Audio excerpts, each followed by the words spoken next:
tinakpan. Magsiawit kayo at siya'y pagdangal magpakailanman. Sa ngalan ng Ama at ng Anak at ng Espiritu Santo. Amen. Ang pagpapala ng ating Panginoong Jesucristo, ang pag-ibig ng Diyos Ama, at ang pakipagkaisa ng Espiritu Santo naway sumainyong lahat.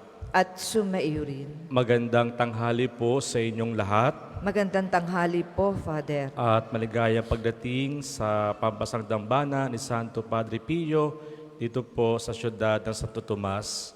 At sa ating pong pagdiriwang ng Banal na Misa sa araw na ito, isama natin sa ating panalangin ang lahat na diriwang ng kanilang kaarawan at anibersaryo ng kasal. Ganon din ang mga mahal natin sa buhay na hindi po natin kapiling sa pagdiriwang na ito. At upang tayong lahat ay may karapat-dapat sa misang ito, atin po munang aminin at pag-isihan ng ating nagawang kasalanan.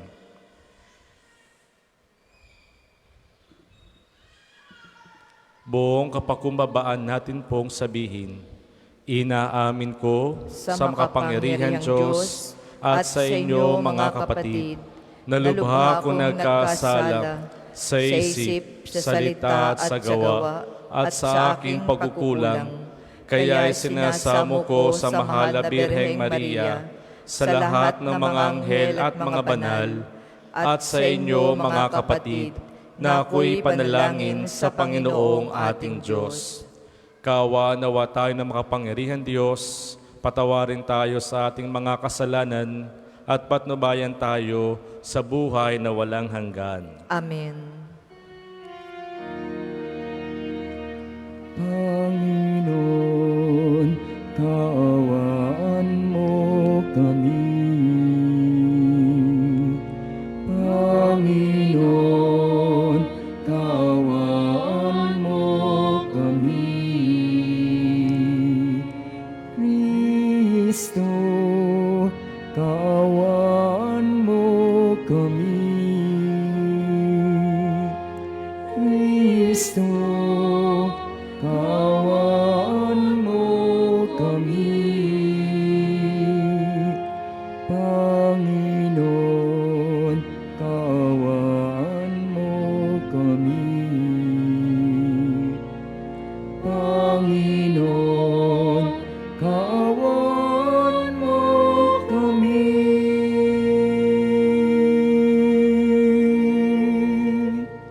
Manalangin tayo. Ama naming makapangyarihan, lagi mong lingapin at patnubayan kaming mga kabilang sa iyong angkan. Sa tanging pag-asa namin ikaw ang nagbibigay, kami tangkilikin mo at laging subaybayan sa pamamagitan ni Jesucristo, kasama ng Espiritu Santo, magpa sa walang hanggan. Amen. Amen.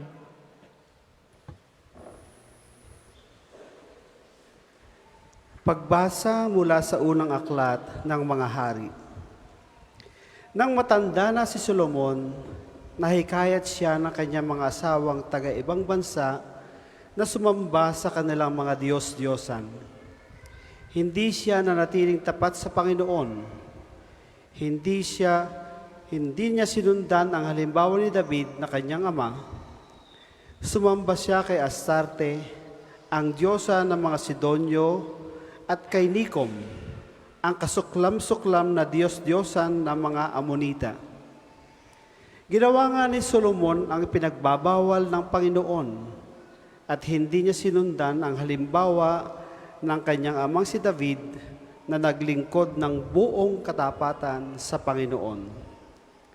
Sa burol na nasilangan ng Jerusalem ay nagtayo siya ng mga sambahan para kay Semos, ang karumal-dumal na Diyos-Diyosan ng Moab, at para kay Molok, ang kasuklam-suklam na Diyos-Diyosan ng mga Amonita.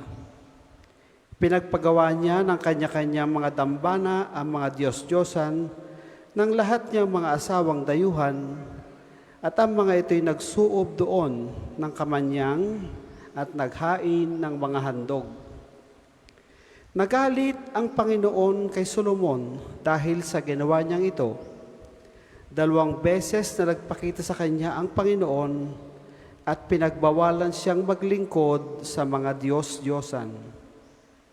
Ngunit hindi niya pinansin ang Panginoon, kaya nga't sinabi nito sa kanya, "Dahil sa hindi mo paggalang sa aking tipan at hindi mo pagsunod sa aking mga tagubilin, aalisin ko sa iyo ang kaharian at ibibigay ko sa isang alipin mo." Ngunit alang-alang kay David na iyong ama, hindi ko gagawin ito sa panahon mo, kundi sa panahon ng iyong anak. Isang lipi lamang ang ititira ko sa kanya, alang-alang kay David na aking lingkod, alang-alang sa Jerusalem, ang lungsod na aking hinirang. Ang salita ng Diyos. Salamat sa Diyos. Ang tugon po sa salmo, Panginoong masintahin, ang bayan mo'y gunitain. Panginoong masintahin, ang bayan mo'y gunitain. Dapat na magalak ang sinumang tao na makatarungan, nagawang matuwid ang siyang adikha sa buo niyang buhay. Tulungan mo ako kapag ang bayan mo'y iyong nagunita. Sa pagliligtas mo, isama mo sana ang lingkod mong Aba. Panginoong masintahin, ang bayan mo'y gunitain. Sa halip na sundin ang utos ng Diyos, bagkus nakisama, at maling gawain ng mga pagano ang sinunod nila. Ang Diyos-Diyosan ang sinamba nila at pinaglingkuran. Sa ginawang ito, sila ang nagkamit ng kaparusahan. Panginoong masintahin, ang bayan mo'y gunitain. Pati anak nilang babae at lalaki inihaing lubos. Sa Diyos-Diyosan, mga batang ito ay dinalang handog. Itong Panginoong nagpuyos ang galit sa mga hinirang, siya ay nagdamdam sa ginawa nilang pawang kataksilan. Panginoong masintahin, ang bayan mo'y gunitain. Magsitayo po ang lahat.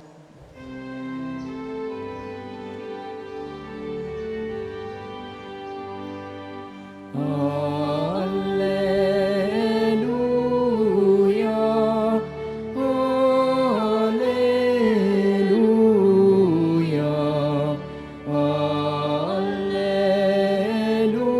hallelujah, hallelujah. Sa kababa ng loob, digin ang salita ng Diyos, upang kayo ay matubos. Hallelujah,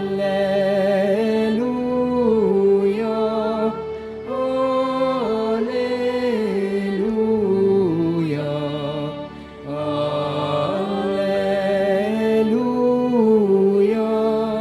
hallelujah.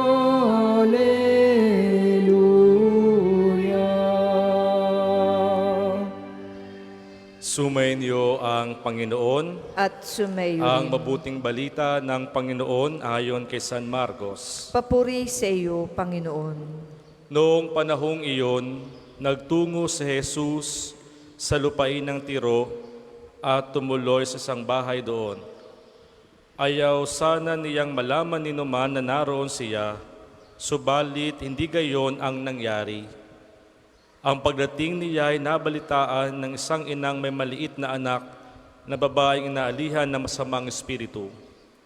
Pumunta siya agad kay Jesus at nagpatira pa sa kanyang harapan. Ang babaeng ito'y hintil, tubo sa Sirofenica. Ipinamanik niya kay Jesus na palayasin ang demonyo na nasa kanyang anak. Ngunit sinabi ni Jesus, kailangan busugin muna ang mga anak. Hindi dapat kunin ang pagkain ng mga anak upang ihagi sa mga tuta.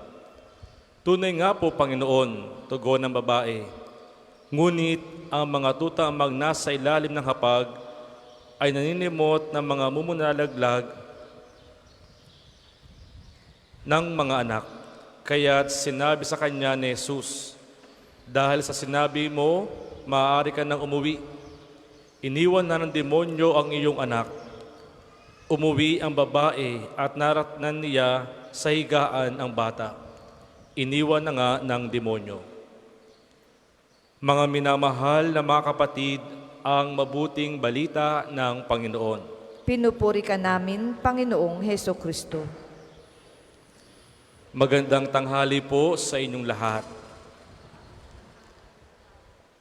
Sa atin pong ebanghelyong napakinggan ay ati pong makikilala kung gaano katibay ang pananalig ng isang ina na humihingi ng tulong na palayasin ang masamang espiritu na bumabalot sa kanyang anak. At ito naman po ay dagling tinugon ng ating Panginoong Hesukristo. At dahil po dito ay meron ho tayong 3 puntos na atin pong pagdinilayan sa araw na ito. Una ay ang pagdarasal na mayroong pananampalataya at tiwala. Mga minamahal na mga kapatid, napakaganda noong ipinakitang halimbawa nung babae sa harapan ni Jesus. Siya ay nagsumamo at nagdasal kay Jesus. Naroon ang kanyang pananampalataya na makapangyarihan si Jesus na kayang palayasin ang masamang espiritu sa kanyang anak. At naroon ang kanyang tiwala na pagagalingin ng Panginoon ang kanyang anak. Kaya naman nakita ni Jesus kung gaano kalalim ang pananampalataya ng babaeng ito at patitiwala sa grasya na pwede niyang ibigay. Kaya nga mga minamahal na mga kapatid, bilang mga anak ng Diyos, ito rin yung magandang palaala po sa ating lahat na sa ating padarasal, naway ang ating dasal ay laging bunga ng pananampalataya at walang hanggang tiwala natin sa Diyos. Sadyang ang taong mayroong tiwala ay taong mayroong pananampalataya. Ikalawa, huwag nating susukuan ang ating mga dasal. Sa ating pong ebanghelyo, nakita natin, napakakulit noong babae sa harapan ni Jesus. At tila ba sa bawat pagwiwikan ni Jesus, ang babae din pong ito ay meron ding karampatang pagpapaliwanag tungkol sa mga sinasabi ni Jesus. Talagang hindi niya sinukuan yung kanyang request sa harap ng ating Panginoon. At mga minamahal mga kapatid, bilang mga mananampalataya na may tiwala sa Diyos, ay huwag din natin susukuan ang ating mga dasal na hinihiling sa Diyos. Kasi kung minsan, tayo po ay merong tendency na kapag yung ating dasal ay matagal nating hinihingi sa Diyos at hindi para bagang hindi didig ng Diyos yung ating dasal, ang ating pong tendency ay tayo ay magtampo sa Diyos. Na kung minsan ay humahantong pa ito sa pagdududa natin kung talagang meron Diyos. At kung minsan, yung ating dasal na matagal na nating hinihingi ay hindi na natin ito inuusa sa Diyos kasi nga isinusuko na natin na para bang walang nangyayari sa aking mga dasal. Sa tunay pong buhay, ang bawat dasal na ating hinihingi sa Diyos, ito po ay magaganap. Subalit, lagi natin pong tatandaan ang pagtugon ng Diyos sa ating mga dasal ay hindi ayon sa ating pamantayan at sa ating panahon. Ang pagtugon ng Diyos sa ating dasal ay ayon sa kanyang panahon at ayon sa kanyang kalooban. Sapagkat may tamang panahon, may tamang okasyon, may tamang lugar at may tamang oras kapag ang Diyos ay tumutugon sa ating dasal. Ang hinihingi sa atin ay huwag sukuan at pagtiwalaan pa po natin ng labis ang Diyos. At pangatlong pagdinilay ay nakita natin Ang Diyos ay tunay na mahabagin sa mga taong lumalapit sa Kanya. Sadyang bago pa lumapit ang babaeng ito kay Jesus upang hilingin na pagilingin ng kanyang anak, alam ni Jesus ang kanyang dasal. Kaya naman sa kabutihan lagi ng Diyos ay meron tayong biyaya na tanggap. Sa kabutihan at pagmamahal ng Diyos ay naroon yung mga pagpapala na ibinibigay sa atin sa bawat dasal na ating hinihiling sa Kanya. Naway sa pagdiriwang po natin ng banal na misa sa tanghaling ito, naway ating itaas sa Diyos na may pagtitiwala ang lahat ng ating mga kahilingan at umasa tayo sa tulong at pagdalangin ni Santo Padre Pio, ang lahat ng ating mga panalangin ay naway dinggin ng poong may kapal. Para po sa mga maghahandog ng sobre, pakihulog na lamang po sa buslo.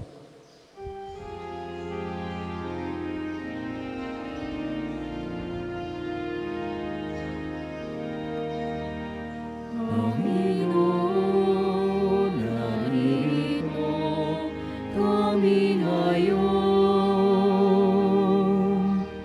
naghahandog ng aming alay.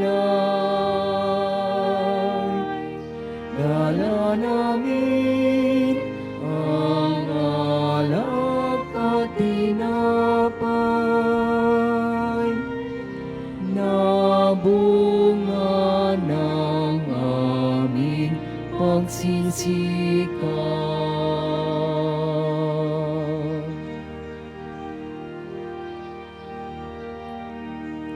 Magsitayo po ang lahat.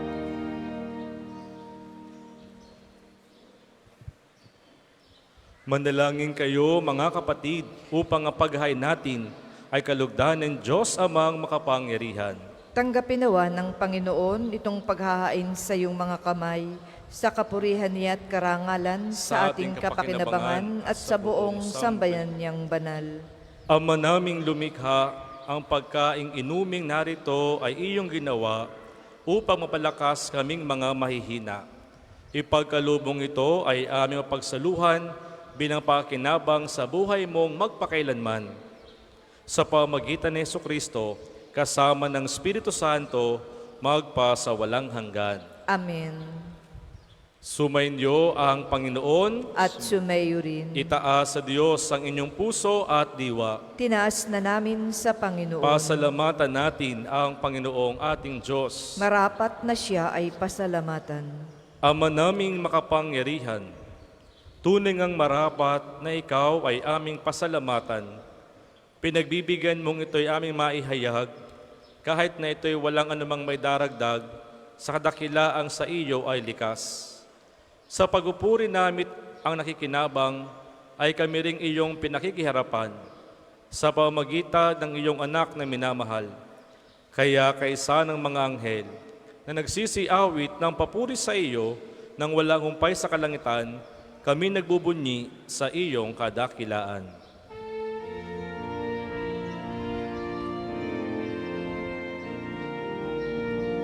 Santo, Santo, Santo, Panginoong Diyos ng mga hukbo, napupuno ang langit at lupa ng kadakilan mo. Hosana, Hosana sa kaitaasan,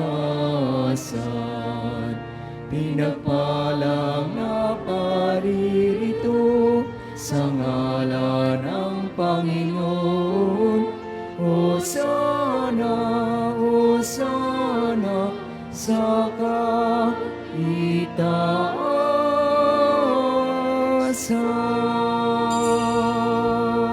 Kung hindi po kayang lumuhod, ay manatili pong nakatayo ng may paggalang. Ama naming banal, ikaw ang bukal ng tanang kabanalan. Kaya sa pamagitan ng iyong Espiritu kay banal ang mga kaloob na ito upang para sa amin ay maging katawan at dugo ng aming Panginoong Heso Kristo. Bago niya pinagtiis ang kusang loob na maging handog, Hinawakan niya ang tinapay, pinasalamatan kaniya, pinagati-hati niya iyon, iniabot sa kanyang mga lagad at sinabi, "Tanggapin niyo lahat ito at kanin, ito ang aking katawan na ihahandog para sa inyo."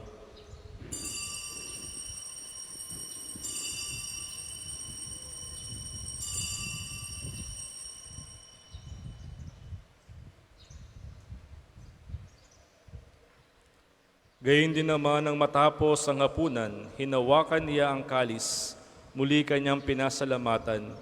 Iniabot niya ang kalis sa kanyang mga lagad at sinabi, "Tanggapin niyo lahat ito at inumin. Ito ang kalis ng aking dugo ng bago at walang hanggang tipan. Ang aking dugo na ibubuhos para sa inyo at para sa lahat sa kapagpatawad ng mga kasalanan. Gawin niyo ito sa pag-alaala sa akin."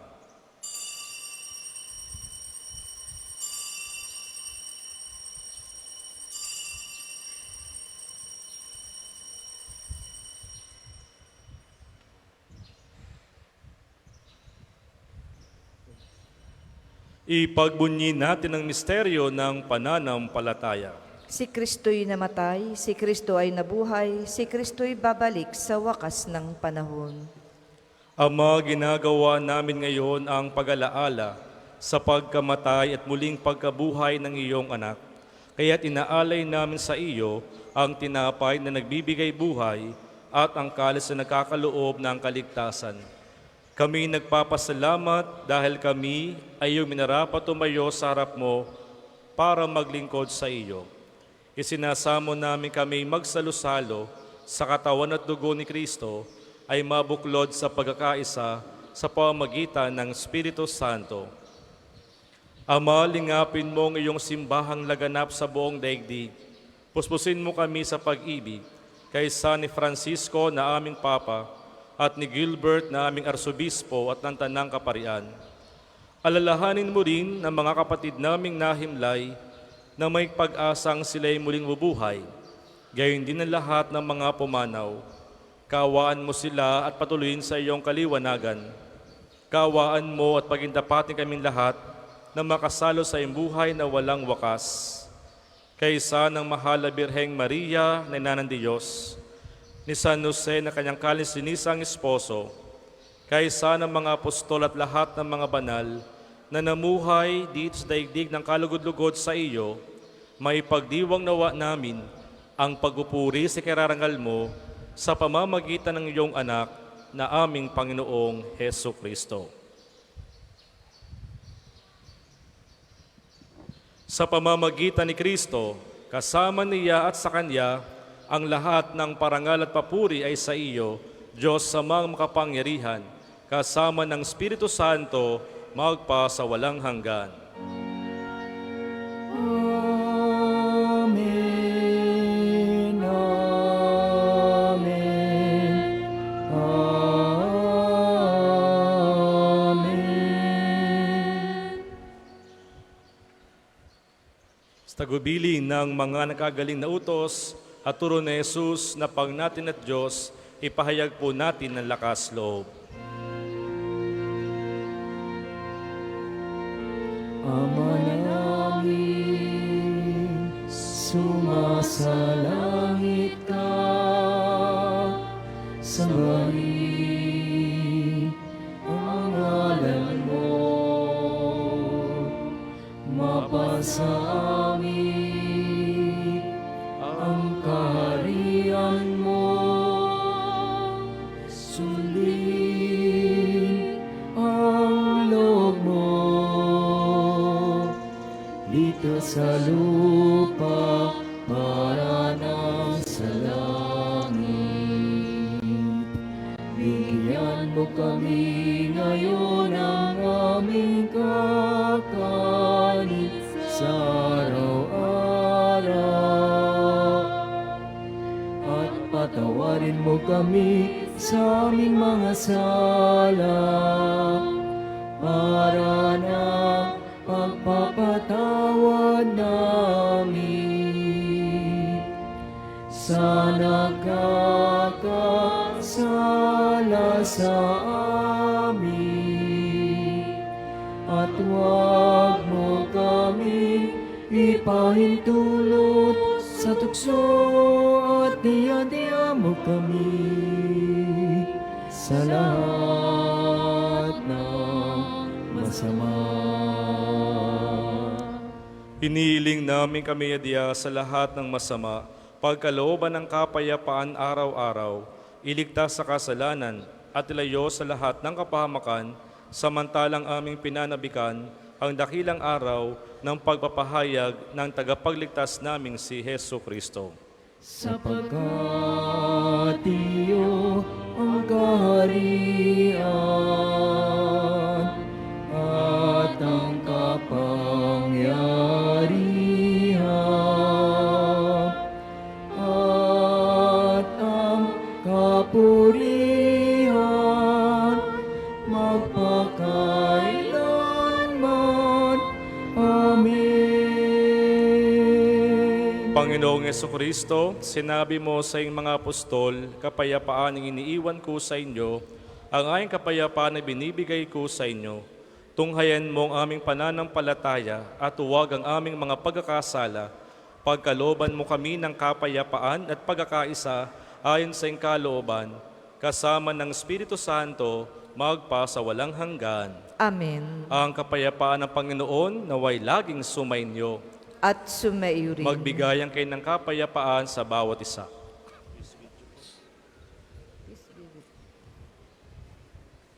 Kordero ng Diyos na nag-aalis ng mga kasalanan ng sanlibutan, maawa ka sa amin.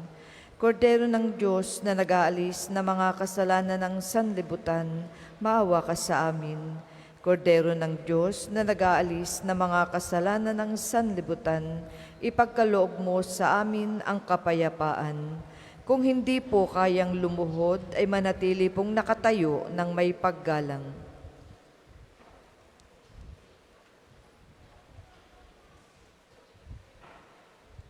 Narito si Kristo, ang Kordero ng Diyos, na nag-aalis ng mga kasalanan ng sanlibutan.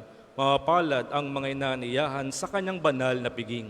Panginoon, hindi ako karapat-dapat na magpatuloy sa iyo, ngunit sa isang salita mo lamang ay gagaling na ako.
Panginoon, aking tanglaw, tanging ikaw ang kaligtasan.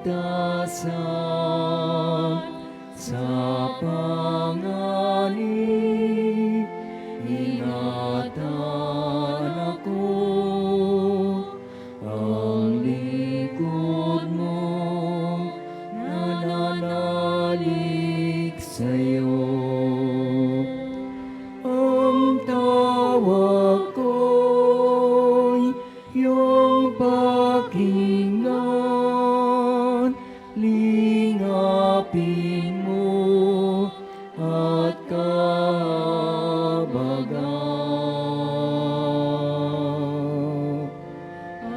Yaya mo'y lumapit sa'yo, huwag magkubli, huwag kang magtago.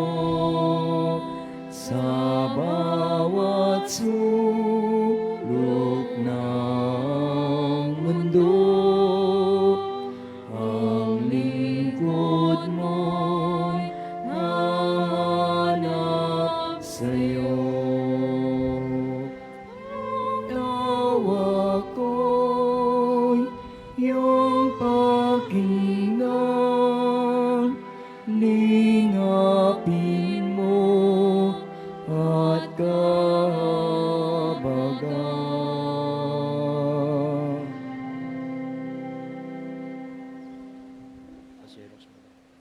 Ang second collection po ay ginagamit sa patuloy na pagpapaunlad ng parokya at pambansang dambana ni Santo Padre Pio at para sa mga pangangailangan ng matatanda at may sakit na mga pari ng Archdiocese ng Lipa.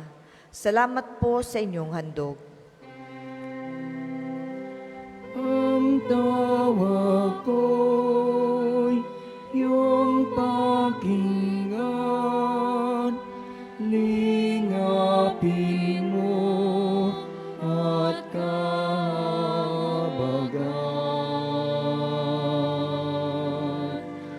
Panginoon, aking tanglaw, tanging ikaw ang kaligtasan. Sama-sama ilayo mo ako, ang sugo mong umibig sa'yo. Tayo po ay magsitayo. Manalangin tayo. Ama naming mapagmahal, sa pagkaing inuming pagkakaisa ang ibinibigay, kami niloob mong makapakinabang. Kaysa ni Kristo kami naway makapamuhay upang makapamunga ng may kagalakan para sa pakanan ng aming kapwa-tao sa libutan, sa pamagitan niya kasama ng Espiritu Santo, magpa sa walang hanggan. Amen. Panalangin ng pagtitiwala kay Santo Padre Pio, tayo pong lahat. Padre Pio, taga Pietrelcina, Mongheng banal, pintakasing santo ng milenyong kasalukuyan, gabay namin sa pagtahak sa landasing makalangit, takbuhan sa pangangailangan, huwaran ng pagtitiis. Sa iyo namin nilalapit aming mga kagipitan, sa iyo ibinibilin kalusugan at kabuhayan.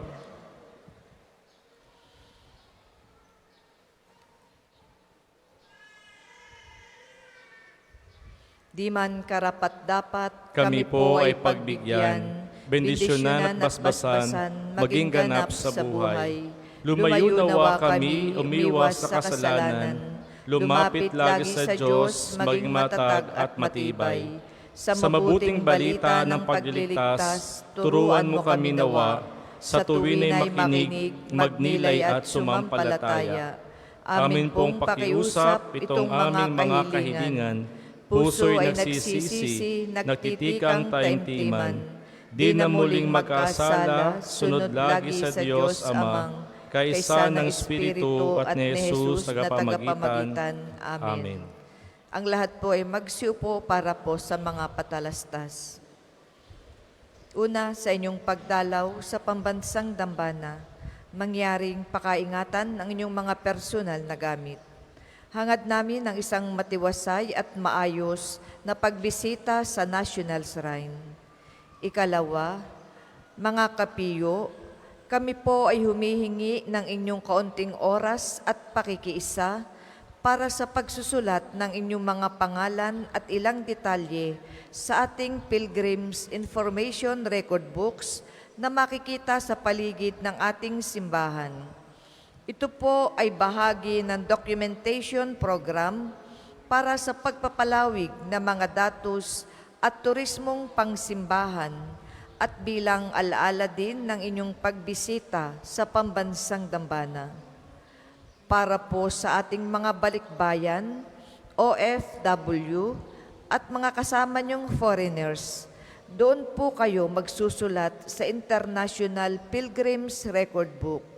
Gagabayan po kayo ng ating mga tagapaglingkod. Ikatlo, sa darating na 14 ng Pebrero ay simula na ng panahon ng Kwaresma. Mangyari pong pakidala ng inyong mga lumang palaspas dito sa simbahan na ating susunugin upang gamitin sa Miyerkules ng Abo. Ang susunod pong banal na misa ay sa ganap na 2 ng hapon.